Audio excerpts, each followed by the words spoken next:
नमस्कार दोस्तों। ईरान इस वक्त पूरी दुनिया के सुपर पावर देशों को उनकी हैसियत का अंदाजा करा चुका है। लगातार 12 दिनों तक चली जंग के बाद आखिर सीज फायर का जिक्र हुआ और दोनों तरफ से हमले रोकने की कोशिशें शुरू की गई।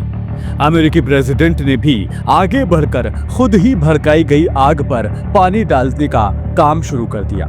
इस बार भी ट्रंप ने हिंदुस्तान पाकिस्तान की जंग की तरह ईरान इजराइल की जंग में सीज फायर का क्रेडिट लेने में जरा भी देर नहीं की और कल तक ईरान पर हमले करने, ईरान के सुप्रीम लीडर को निस्ते-नाबूद करने का दम भरने वाले ट्रंप पूरी दुनिया में पीस यानी शांति की बात करने लगे।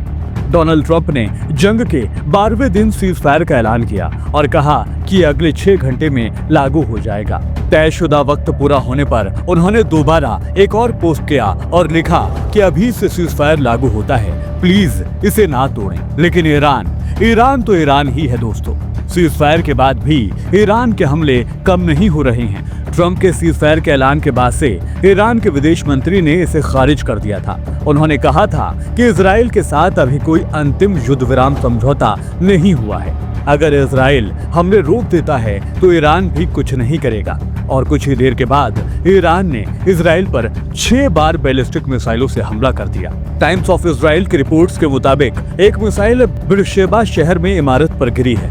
मेडिकल टीम ने बताया कि हमले में 5 लोगों की मौत हो चुकी है, जबकि 20 से ज्यादा लोग जख्मी हुए हैं। इजरायली सेना ने मंगलवार दोपहर इसकी जानकारी भी दी है। ईरानी हमलों के चलते उत्तरी इजराइल में सायरन का शोर सुनाई दे रहा है।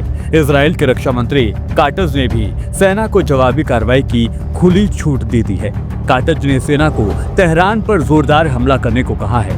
यानी सीज फायर के ऐलान के बाद भी ईरान फिलहाल इजराइल को बख्शने के मूड में बिल्कुल भी नहीं है। यही नहीं दोस्तों, जंग के मैदान में दुश्मन को धूल चटा देने के बाद अब ईरान नई रणनीति से अपने दुश्मनों को घुटने पर लाने की तैयारी में है।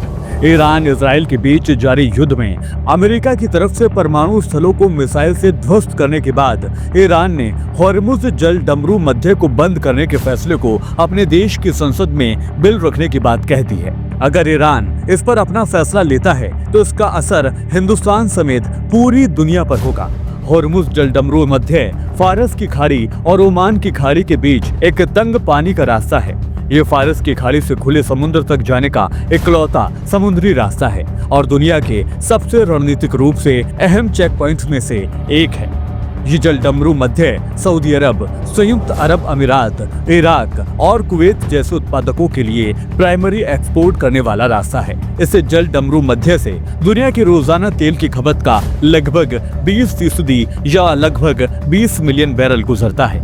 न्यूज एजेंसी रॉयटर्स के मुताबिक ये जल डमरू मध्य दशकों से इलाकाई तनावों के केंद्र में रह चुका है और हाल ही में इसके पास हमले हुए हैं और हॉर्मुज़ को बाईपास करके तेल के वैकल्पिक रास्तों को निशाना बनाया गया है। हाल ही में राष्ट्रपति ट्रंप ने तेहरान के इनकार के बावजूद खाड़ी के एंट्री गेट पर 2 तेल टैंकरों पर 12 जून को हुए हमलों के लिए ईरान को दोषी ठहराया था, जिससे महत्वपूर्ण तेल शिपिंग रास्ते में टकराव की आशंका और बढ़ गई। अगर ईरान इस जल डमरू मध्य को बंद कर देता है तो इसका सीधा असर हिंदुस्तान पर भी पड़ेगा।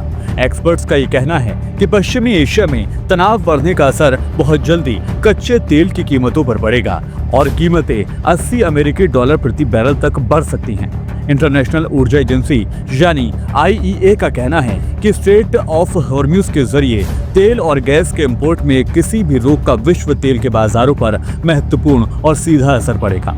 भारत अपने 90% कच्चे तेल की जरूरतों को पूरा करने के लिए इंपोर्ट पर ही डिपेंडेंट है और अपनी नेचुरल गैस का लगभग आधा हिस्सा विदेश से खरीदता है।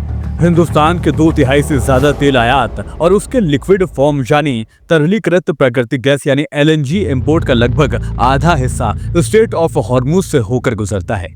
हिंदुस्तान हर दिन 5.5 मिलियन बैरल तेल की खपत करता है, जिसमें से 1.5 बिलियन बैरल जल मार्ग से ही होकर गुजरता है। इसीलिए ईरान के फैसले का असर हिंदुस्तान पर भी लाजमी तौर से पड़ेगा, जिसकी वजह से महंगाई में इजाफा होगा और खाने पीने की चीजों के दामों में बढ़ोतरी दर्ज की जाएगी, जिसका सीधा असर आपकी और हमारी जेब पर पड़ने वाला है।